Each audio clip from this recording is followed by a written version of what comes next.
Hey guys, so today I'm not gonna do the usual reaction to videos from other YouTubers or um, commentators. Actually, I'm gonna react to a YouTuber.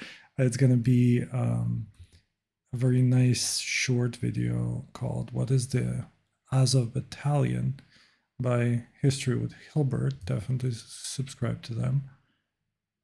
It's a very nicely distilled kind of summary of what Azov is, and I want to use that to talk a little bit about the whole talking point about Ukraine being a Nazi country and a Nazi government, and that being one of the causes for the war. As a matter of fact, that was the cited reason for the war: denazification. Well, the goals of the war were denazification and demilitarization, as Putin said. And one of the reasons would be that Ukraine is a Nazi occupied country or Nazi governed country, perhaps. So hopefully I don't get blocked by Twitch for talking about Nazis, because there's gonna be some real Nazis here, and we're gonna maybe explore together how this actually works for Ukraine, what has Ukraine done very poorly, in my opinion, and how this whole thing is a relatively large problem for Ukraine, even if it's perhaps just optics in some ways, but it's still a very, very large problem that I think needs to be addressed. So let's start with the video, and I'm just gonna pause and react as we go, maybe adding information or adding some insight. Definitely watch the video on your own, it's really nice.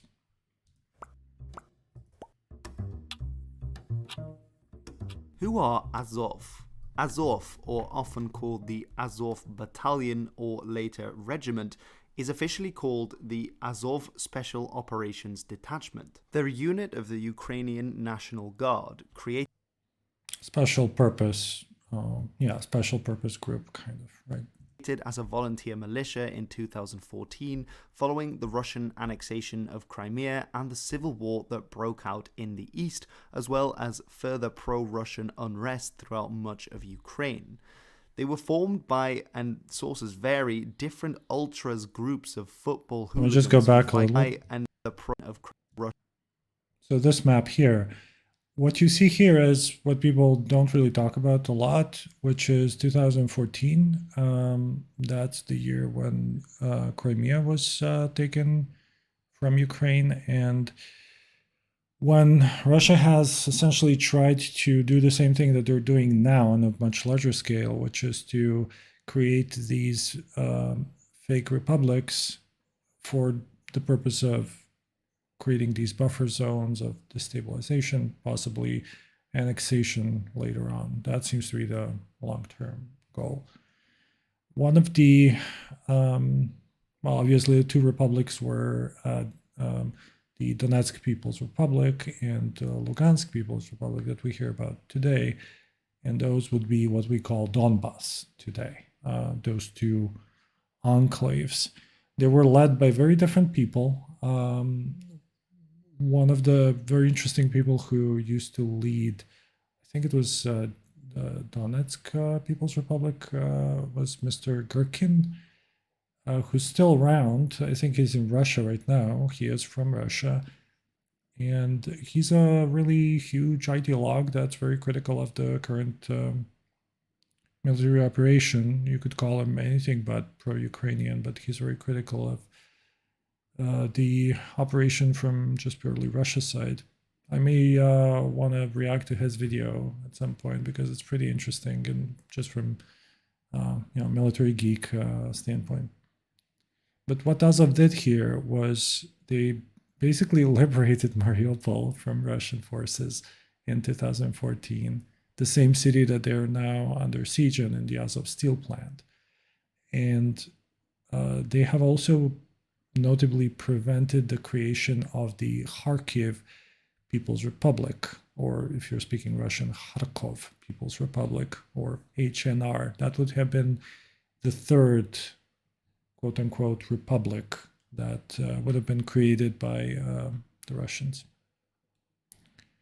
So they've done some good work in just military terms. They did a good job, but they were made out of basically soccer fans who tend to be nationalistic anyway, so it wasn't really good material to work with initially, and it's kind of gotten worse from then on.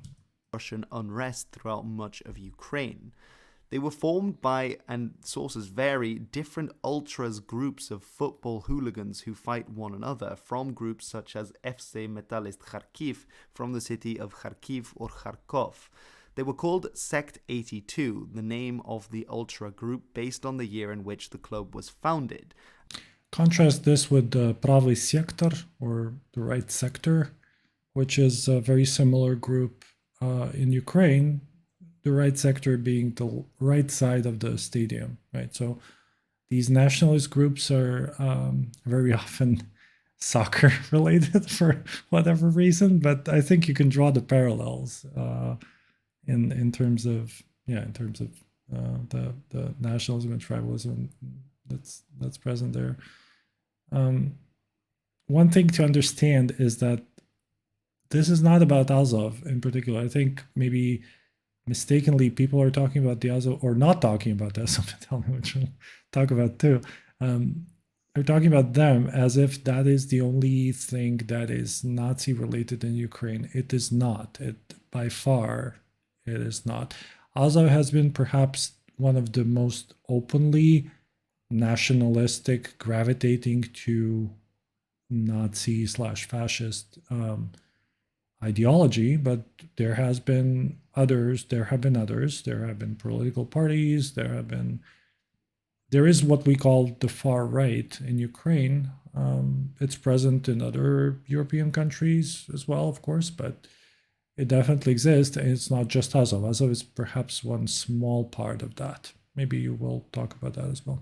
And they served during the unrest as a kind of self-proclaimed self-defense force in the cities, particularly as there were those in Kharkiv who were trying to create a separatist state, as others had done in Donbass. Following the success in putting down the Kharkov People's Republic, they were created as a special task force that worked together with the police in the city.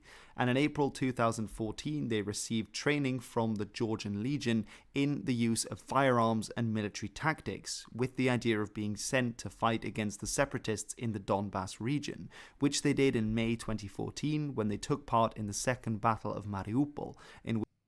So this is what I was talking about. You need to understand that Ukraine was in a very unfortunate position of having,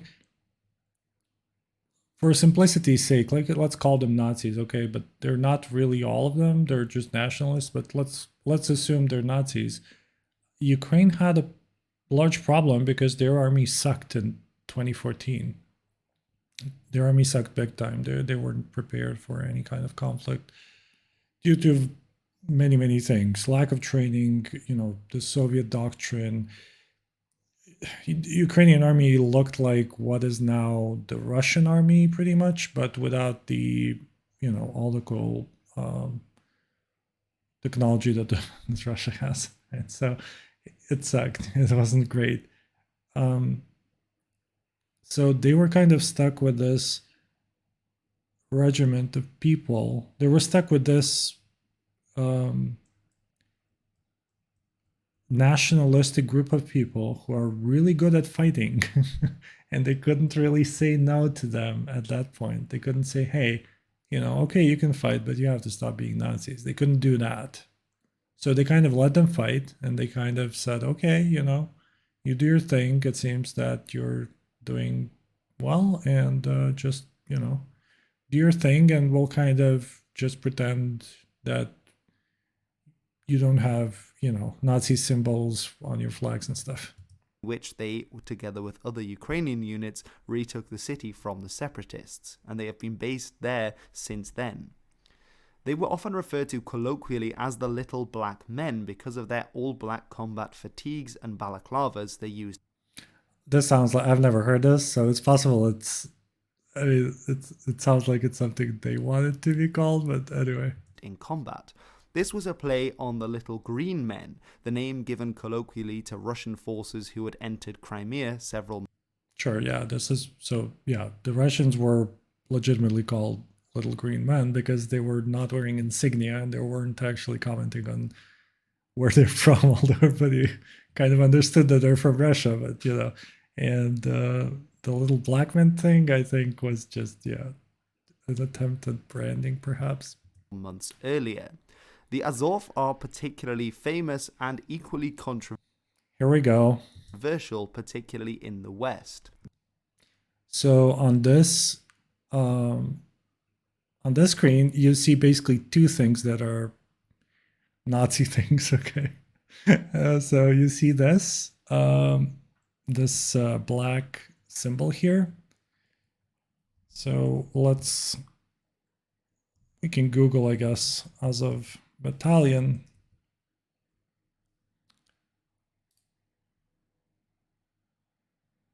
And there's the symbol. And then if we go here, we see what's the Wolfsangel, which is Wolf's hook, this symbol here. This is a Nazi symbol. Okay, there's no way that you can claim that this is not the same thing, right? So, yeah, it's pretty much that. I'm pretty sure that they do have an explanation. Let's see, Wolf's Angel. Yeah, represents the Ukrainian words. They say it represents the Ukrainian words for national idea Nazi. So that would be IN, which kind of doesn't make sense because the N is in Latin and Ukrainian is a Cyrillic language. So much for that. I mean, if you have read anything about, if you had any dealings or watched any videos about Nazis and white supremacists, you'll know that they do this thing where they claim that they're not Nazis and white supremacists, right? They will say, hey, sure, if we're white supremacists, then why are Asians the highest IQ race? Wouldn't we claim that the white people are the highest IQ race? And they say things like this. They kind of crypto-Nazi themselves into popularizing the idea, because when people hear about the ideology, they kind of are, kind of scared by the ideology, by the word. No, Nazism, fascism, and so on.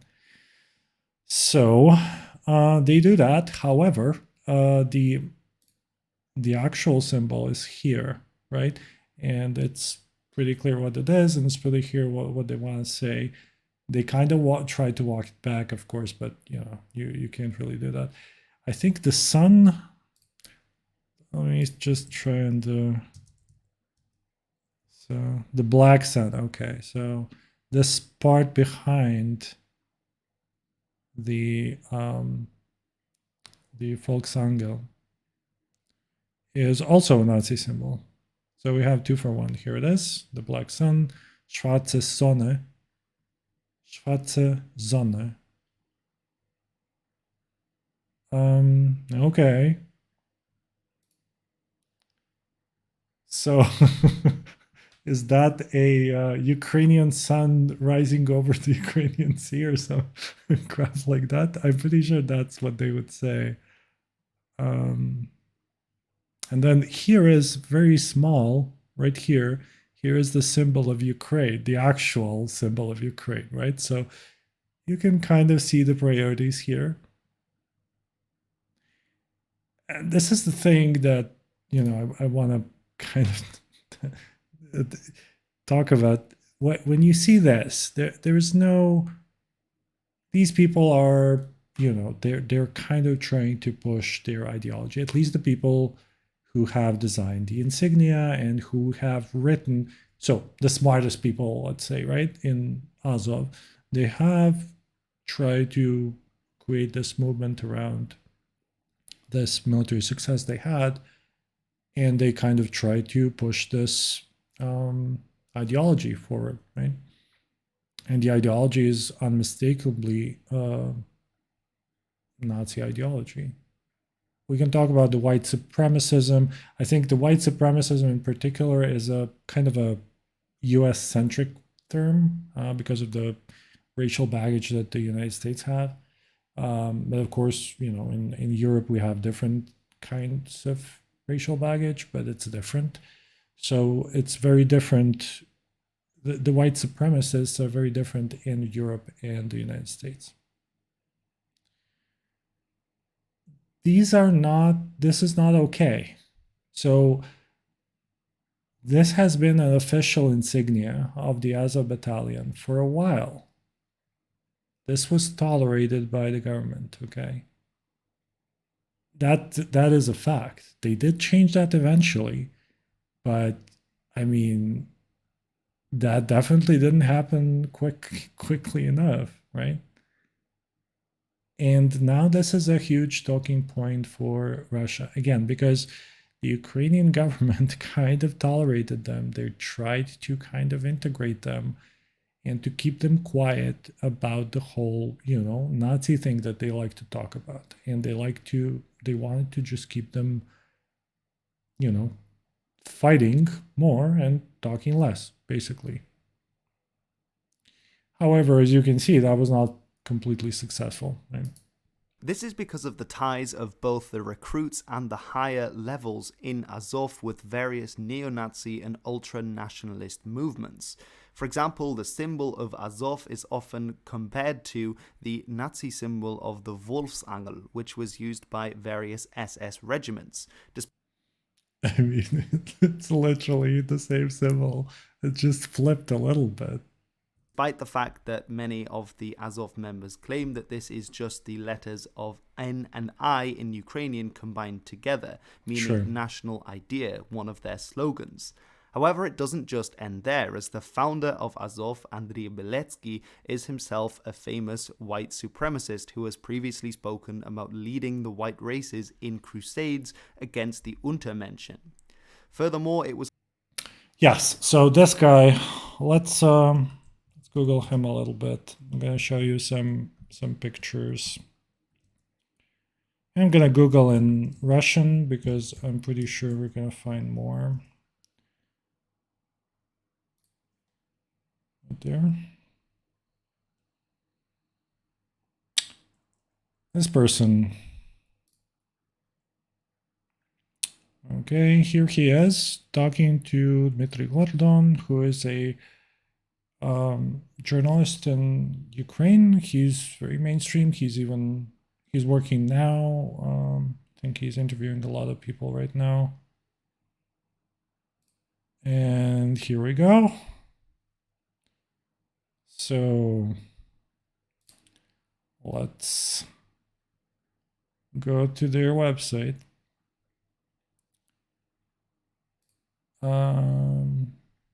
So I think this is the actual website of the party that he has founded. Let me switch to Ukrainian because that's going to be better.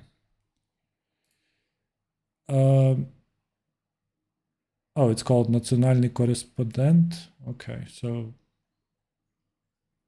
his yeah, this looks like something that's affiliated with them. So his party is called Nationalny Korpus, which means National Corps. I mean, look at this, okay? So look at this. This is the person that we're talking about, okay?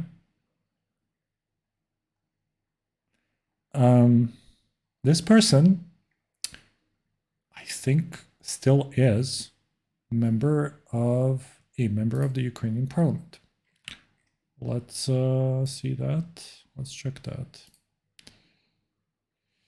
I don't want Russian. I'm sorry. Let's go to the.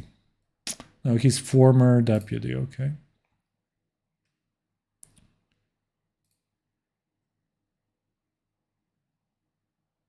So 2019 didn't win enough votes. Okay, so on the last elections, they didn't actually win enough votes to be included in the parliament.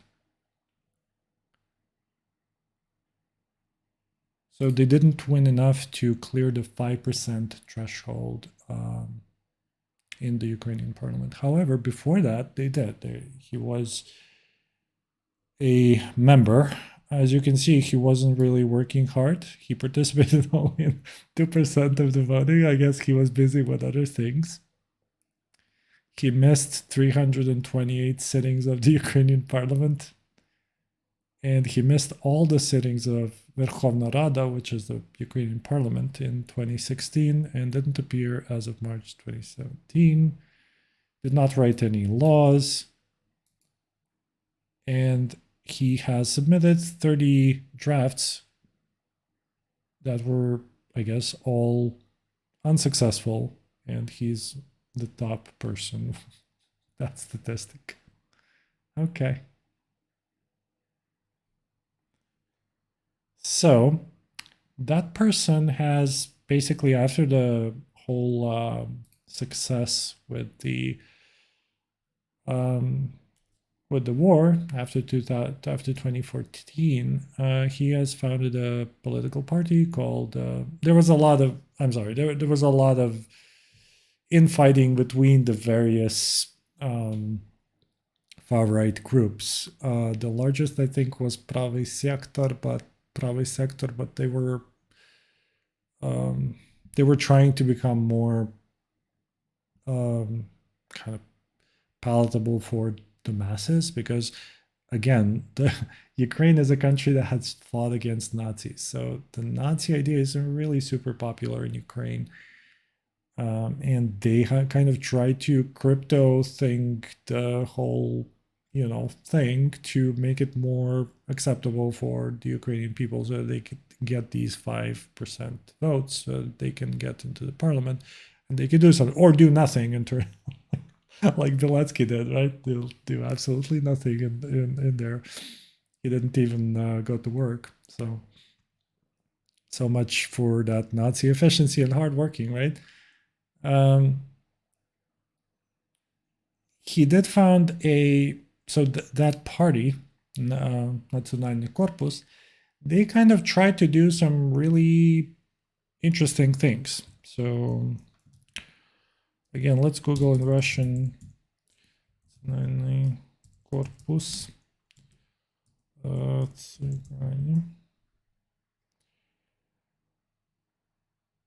Okay, I'm not gonna find anything on.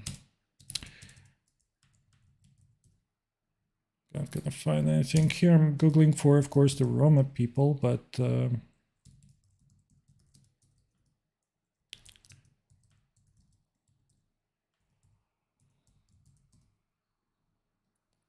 okay, sorry. Okay, so here are the pictures.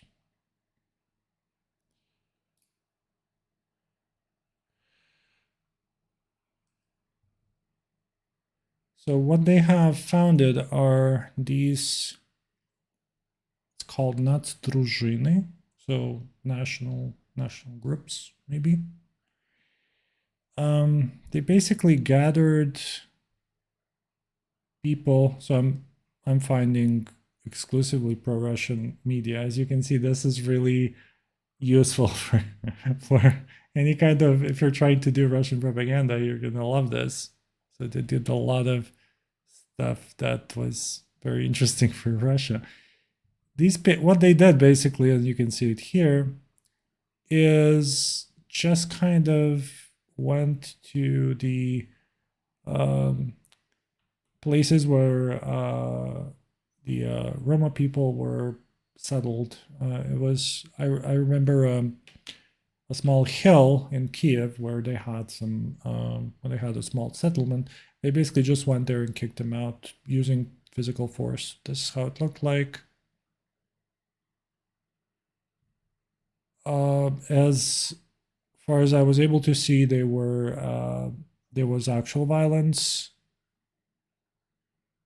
and these people were pretty much forced to leave, and then they burned the place down. You can see the symbols here. So C14 has S14. This is also a far right group. And these guys have the symbols of the Nackorpus. Nacdrużyny, because this is basically this movement to let's bring order to the streets. If this sounds familiar, then yeah, of course. Let me just find the one more, maybe. Okay, so here we are. So this is how it looked like. And this was in, I think, the center of Kiev. These guys were kind of marching around.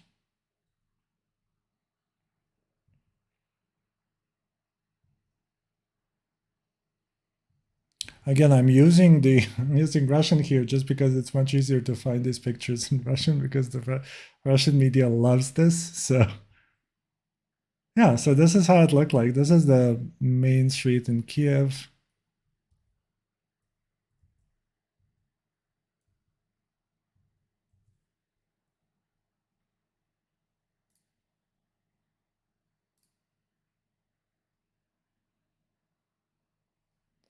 So not great. You can definitely see a lot of black. You can see a lot of uniforms.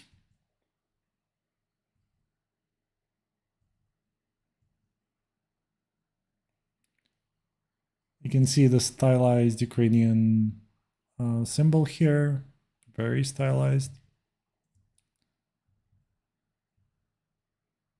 So it wasn't, there were quite a few people there.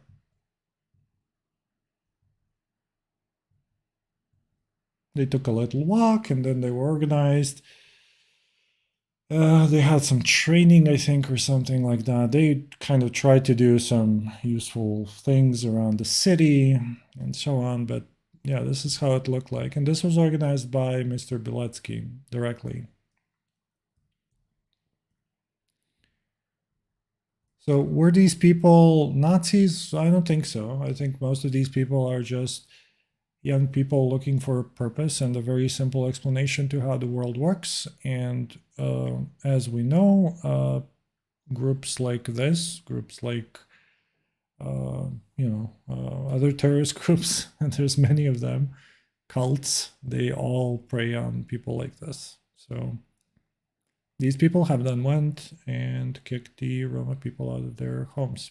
If you can, they call them homes, so they were homes, definitely.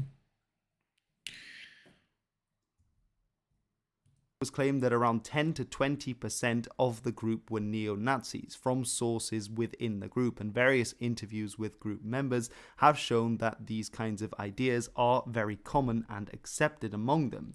The political commentator Ivan Kachanovsky has even said that the SNU/Patriot of Ukraine, a party later founded by the founder of Azov, advocates a neo-Nazi ideology along with ultra-nationalism and racism. The same applies to members of the Azov battalion and many football ultras and others who serve in this formation. This has been jumped on by the Russian state in particular, who claimed part of its reason for invasion was denazifying Ukraine. They often paint Azov as a group that wants to exterminate any Russian speakers inside Ukraine. So this is not really true. So it's not. So there are people who are kind of Nazis on the whole language part. So they would like only Ukrainian to be spoken in Ukraine and so on.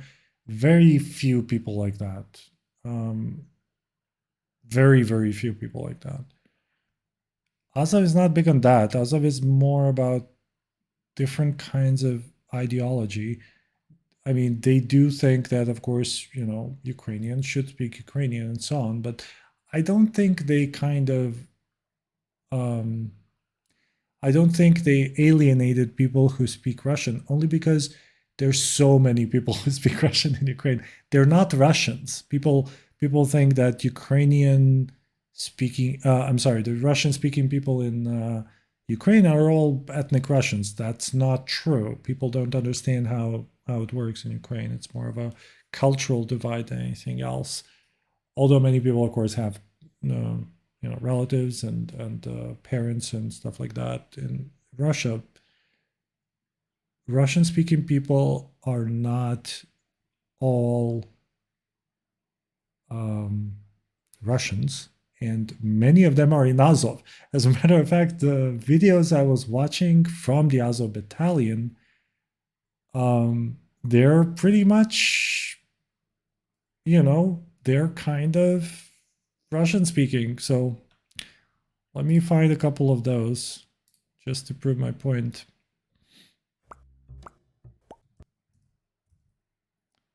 So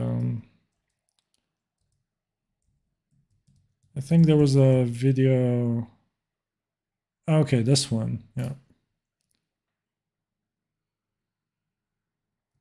So this video is not important. The contents is not important. I just want to show you what the guy says. I'm not sure if he's going to speak Russian. I don't know if this guy's going to speak Russian or not, but.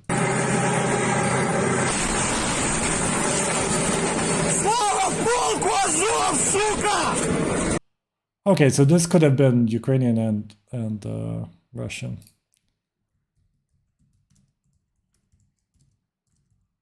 So destroys roof. Okay. Maybe this one. Yes. So he said, "Glory to the Azov regiment." Bitch, that's what he said. But you can, I'm pretty sure it's the same, and it's the same in Ukrainian and Russian. So that guy may have not.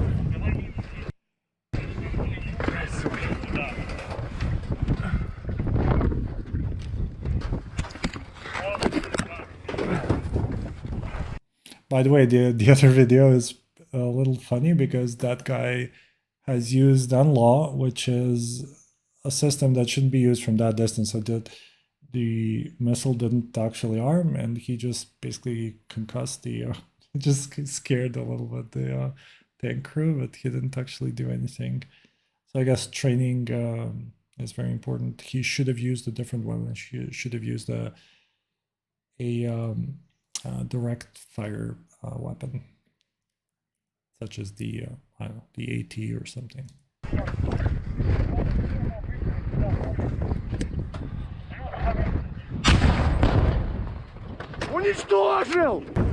Okay, so this guy is from Azov, and he said "уничтожил." That is a Russian word, okay, and and although people in Azov and people in these patriotic, patriots in general in Ukraine, and which that includes most people right now in Ukraine because Putin has raised the level of patriotism a lot. They try to speak Ukrainian as much as they can, but of course, when you're stressed, when you're shooting, an anti-tank missile, you're kind of default to your most comfortable, most convenient language, your most natural language, and that would be Russian for this guy. And that there's nothing wrong with that, but that just shows you that a lot of people in Azov are Russian speaking, and that this stuff about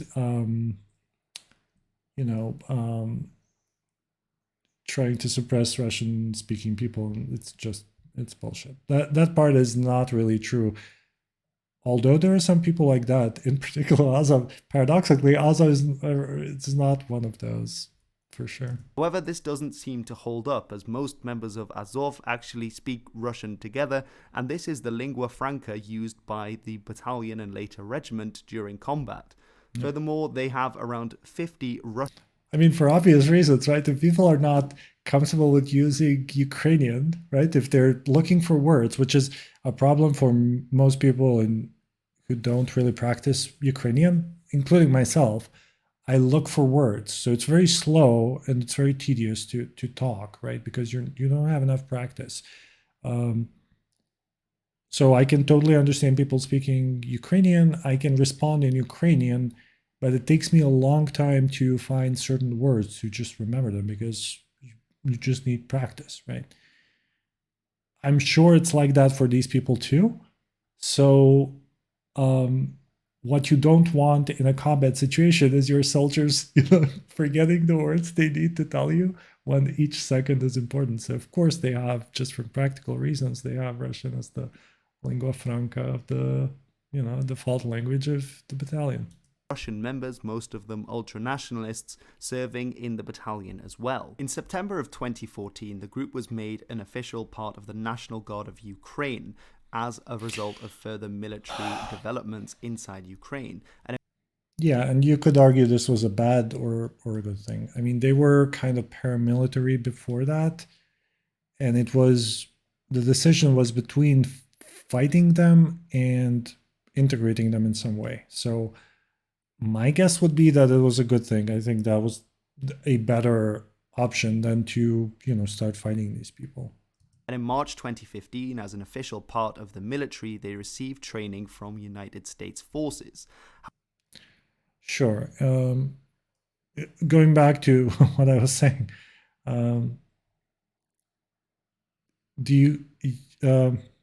people were kind of terrified by the annexation of Crimea and the whole thing in Donbass, and they were expecting it to move further to the west, to Kiev and so on, just like it did this time, right? So people were kind of ready to kind of not look that way and just, again, let them fight. And so this was really the only possible decision for, I think, the Ukrainian government at that point in time. I don't think it was viable, even just politically, to do anything else at that point. However, in June 2015, they were particularly in the media because the Canadian forces had said they wouldn't be training Azov because of their neo-Nazi ties, and the United States followed suit. However, I guess they Googled a little bit, right? This was overturned again in November 2015, meaning that US forces would in fact be training and supplying Azov. Well, they kind of reformed a little bit. They kind of said, oh, we're not Nazis. We're not Nazis. We're just nationalists. We just love Ukraine. We don't hate anybody. We just, well, Russians excluded, I guess, in their case. And we just want to, defend Ukraine. We're the good guys. We're just patriots, blah, blah, blah. That's when I think that's when they changed the logo. Could be wrong about that.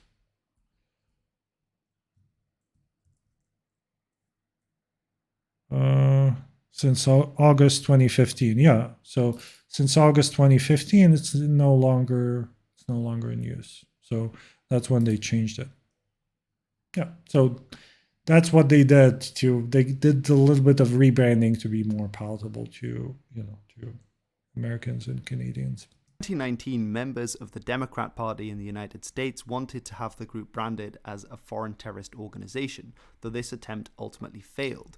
This is particularly following claims made by the OHCHR, the Office of the United Nations High Commissioner for Human Rights, that the group had engaged in torture of civilians and soldiers, as well as in... That's interesting. Who was behind that? In October 2019, members of the U.S. House of Representatives from the Democratic Party. The request spurred protests. Of course it did.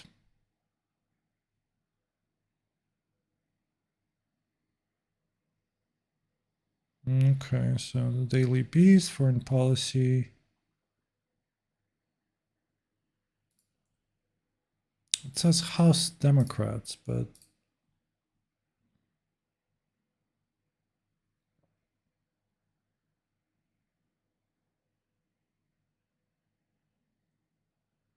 nice.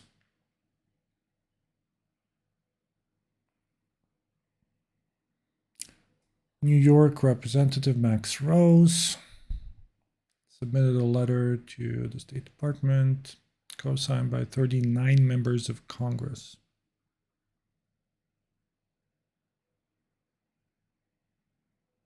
Okay. Do we have that letter?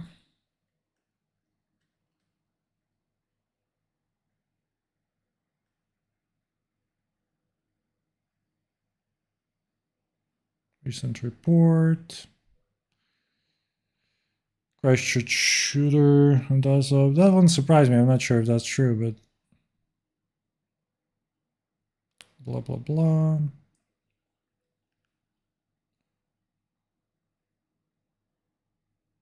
Okay, so we don't actually have this.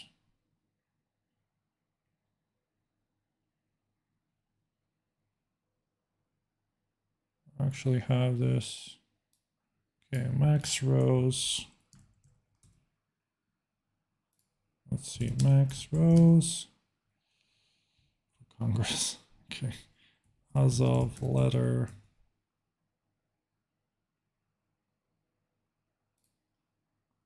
I was trying to find a link to that.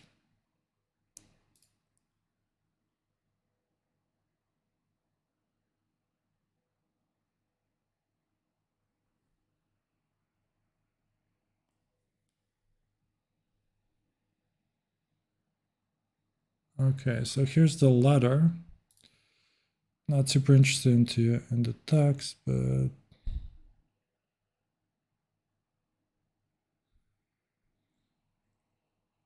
okay.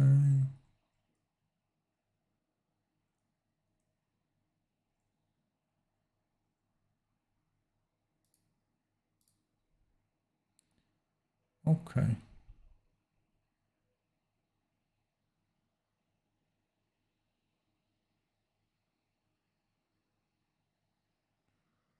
Yeah. For some reason, they refuse to label these groups as terrorists. I'm not sure about this particular argument. Would that make sense?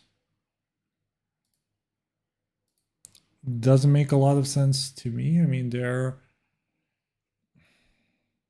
maybe that I'm not sure what the criteria are, so I would have to look into it. But maybe it does make sense.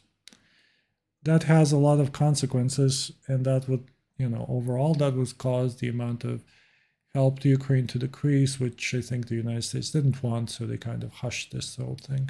Indiscriminate looting of civilians in the east of Ukraine. There were also protests in Israel, as Israel was one of the countries supplying Ukraine with weapons because some of these weapons might end up in the hands of Azov members. Although, as always, these things are incredibly complex because there are, in fact, as hard as it is to believe, also Jewish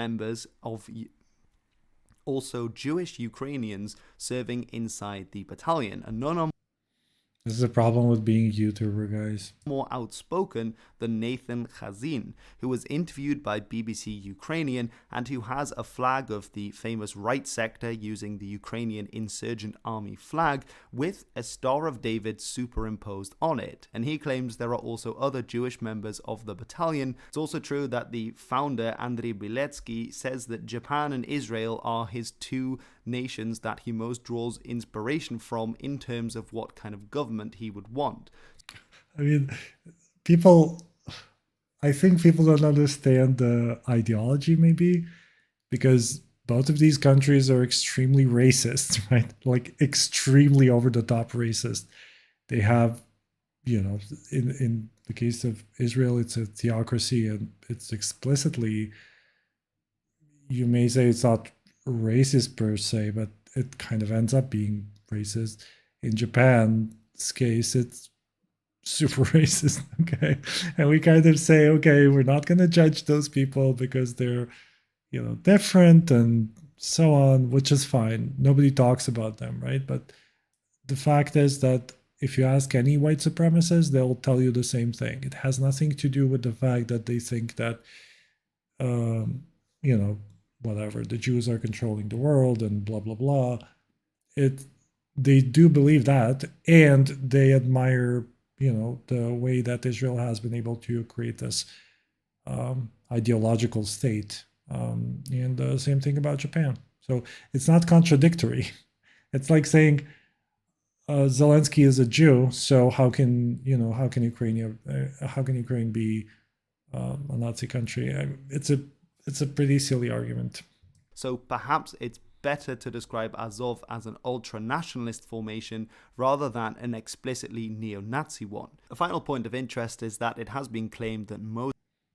It's a very fine line, or a very blurred line. I don't know how you want to call it, but yeah. Most members of Azov follow Rodnovere, a kind of Slavic neo-paganism, and that they have built a temple to the Slavic god Perun inside Mariupol.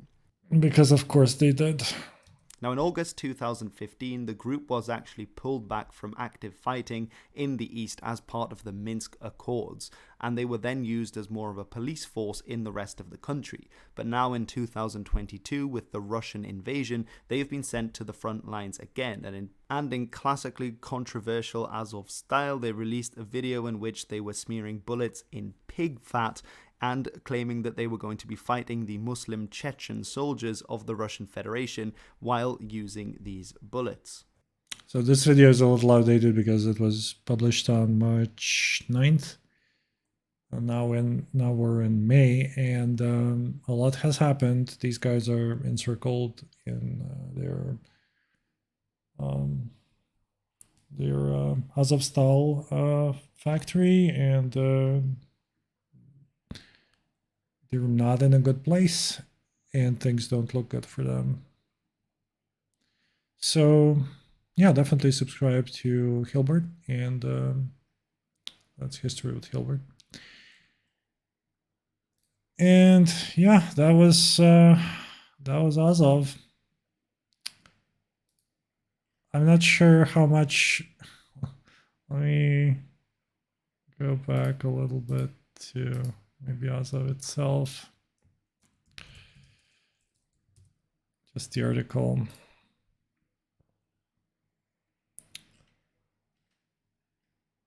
And oh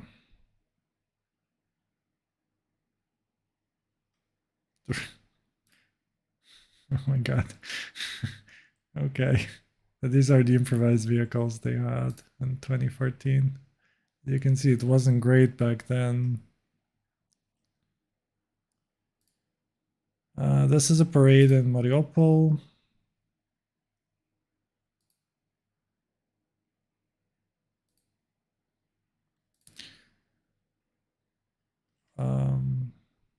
Yeah, people like this like parades. Parades are great for them. Okay, Biletsky, Prokopenko. He's wearing a beard right now, actually. Street exhibit. Sure, there are some volunteers. Okay, so this is the section about the war crimes. Yeah, so there are definitely reports. I'm not going to dwell on this because it's kind of disturbing, but there are definitely reports of bad things done by them, and some would maybe qualify as war crimes. I don't know. Yeah. So going back to anti-Semitism and so on. So going back to what has Ukraine done with them? So they have kind of integrated them. They've pretended that they don't exist.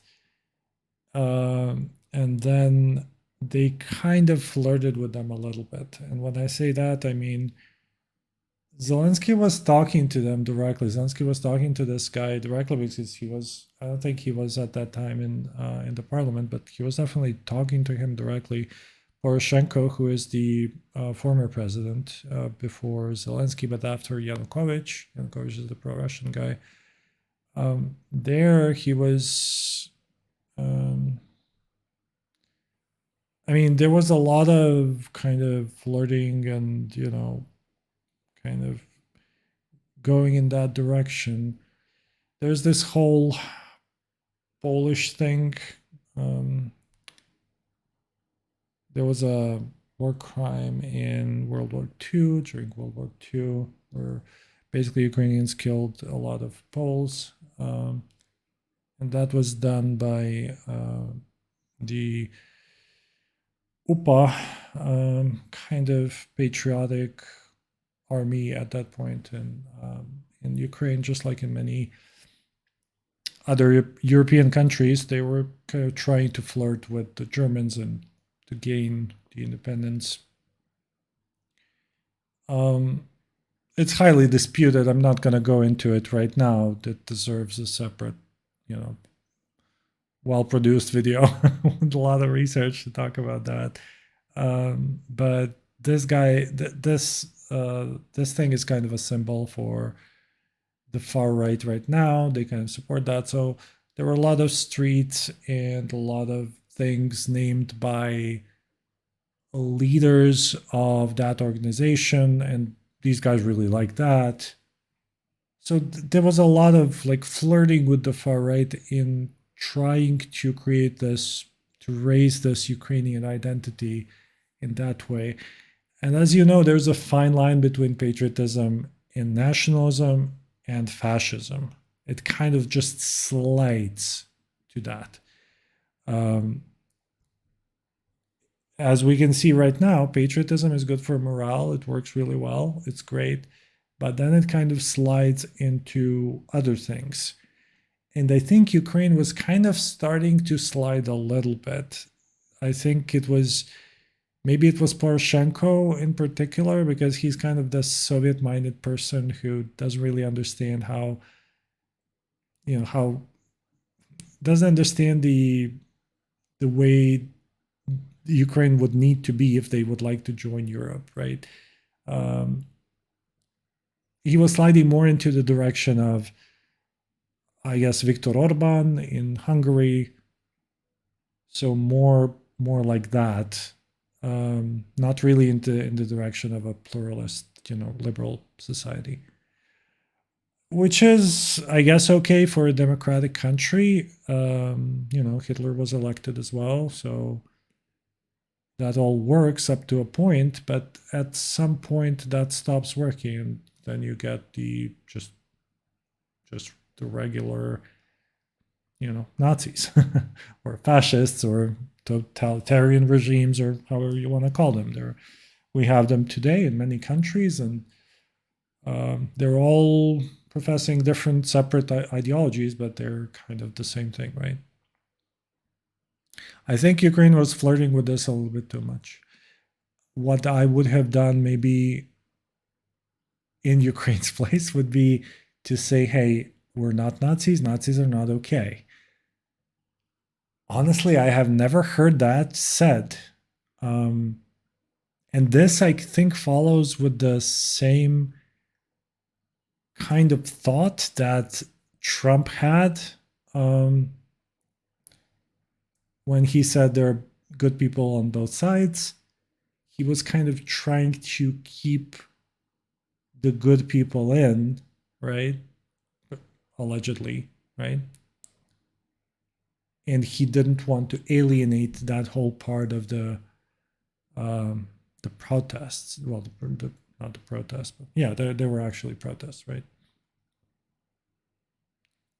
I think Ukraine was trying to do the same thing. They were doing this balancing act of, hey, sure, there are some Nazis, but we're not going to say, we're not going to say explicitly that we denounce them. We're not going to say. I think that was a mistake, because the country actually did not support this ideology at all. And if anything, it just fell with time. which would be contrary to anything that Russia would be saying. It kind of the support for this kind of nationalism really fell with time, and these guys, if anything, are the exceptions, definitely not the rule. Again, let's look at democracy, right? His party was not able to get 5% on the last elections, 2019. It's as simple as that. They did not have popular support. If fascists don't have popular support, they can't be they can't work, right? So they can be a fringe movement. And at this level, it's no different than, I think, any other European country, or maybe the United States. I don't know how many white supremacists, Nazis are there in the United States. It's just that there's this really unfortunate handling of the PR thing, and a very unfortunate use of symbols, and very unfortunate kind of floating up of this segment, very, very small segment, to the top to become very visible. If I were of conspiratorial mind, I would say that Russia has financed this, right? This would be the smartest thing that Russia could do. And of course, there are people who are actually saying that. They're saying that that Russia has directly financed these far-right groups, so that using the same logic like supporting Trump in the United States with those ads and stuff, that they would just destabilize Ukraine with this, and that would be pretty smart. So yeah, unfortunate, but definitely not all of Ukraine. They definitely were not in the government. However, again, let's be realistic. These people are explicit about their beliefs, which kind of deserves a little bit of respect, maybe, even though their ideology really sucks. The honesty could be appreciated, at least. There are people around that. So if you imagine this small circle of Azov, there are people around that circle, and the circle is much larger, where they probably believe the same thing, but they're not willing to say it. And then around that, there is a larger circle, and those would be the people who hate the Jews, do have essentially all the same beliefs, but they're not kind of formulating them clearly. So this is definitely not just them. When people talk about, okay, Azov and how many percent are actual Nazis, it's not really, I think we're wasting time talking about Nazis and putting these labels, when what we're actually talking about is a far-right movement, right? That hey, I got a follower, thank you. Far-right movement that is, Привет. It's a movement that is kind of, it looks like more than it is, but I think actually it probably is more than it is, right? There are probably people. I remember a story about a Ukrainian ambassador who got a birthday cake with Mein Kampf written on that, and that was like a joke or whatever, but he was a real fan of who. He was a Ukrainian ambassador in Germany, and he was he posted that in Facebook. So yeah, I don't know if he lost his job or was he moved somewhere else. I don't think he was a part of Azov, right? So there are probably Nazis in other places as well. But again, explicitly, you would think that the party would kind of rule Ukraine. The party wouldn't get less than 5% on the elections. So I think there's a lot of misunderstanding here. I think the worst thing that we're doing with this whole thing, with the Ukraine's Nazi problem, is that we're not talking about it more. I think we should talk about it more, not from the saying that the Ukrainian government is Nazi. I think we should expect more from Zelensky as well, and I think there should be more transparency in terms of all of this. All of what I told you is just facts, right? And nobody's talking about these facts, except for people who are saying, okay, well, this is why Russia attacked Ukraine, right? They're like jumping from there's less than 5% of support in Ukraine for these kinds of far right people, and they jump to, hey, Russia had the right to attack Ukraine. That's a whole separate conversation, right?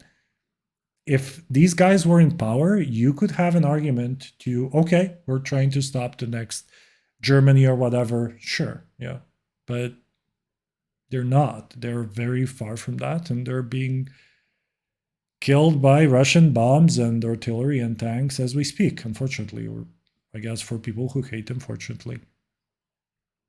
So it looks like the problem will kind of solve itself in terms of the Azov battalion, but there are a lot of people who will continue this kind of ideology, and it's going to stay there, and it's going to be a factor, just like it's a factor in other countries.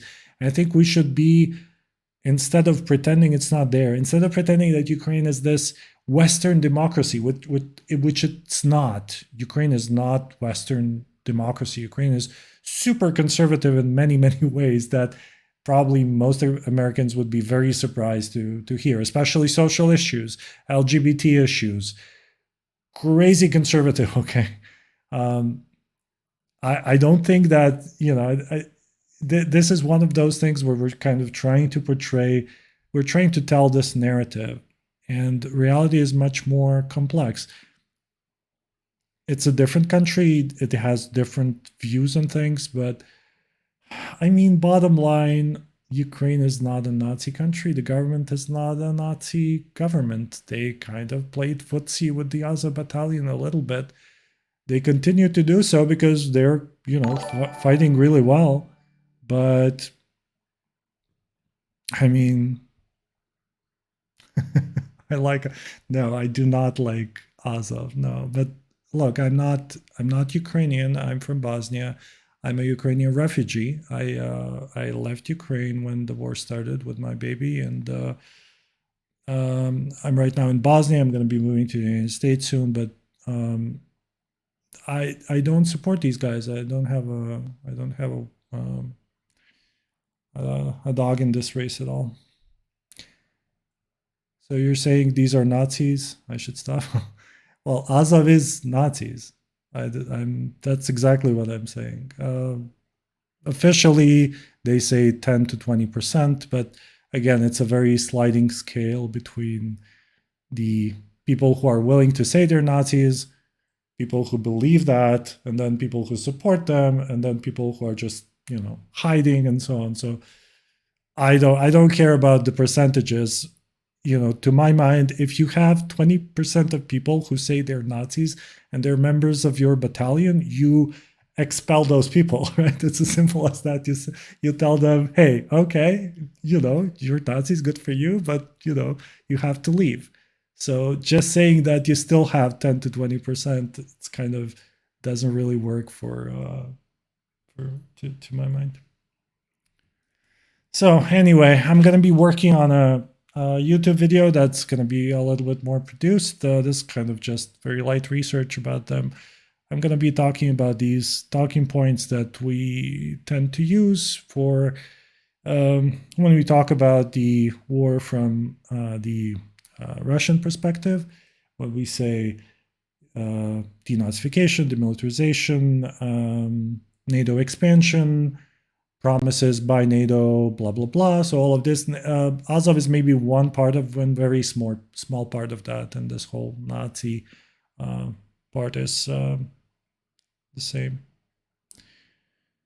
So yeah, this deserves much more time. So I just scratched the surface here, and I'm going to probably continue streaming about these things as we go during the week. So I'm going to wrap it up here. Thank you guys for subscribing. Please follow me here, and also watch me on YouTube. I'm on YouTube too. And I'm gonna have some cool people joining the stream too during the week, so make sure to tune in for that too.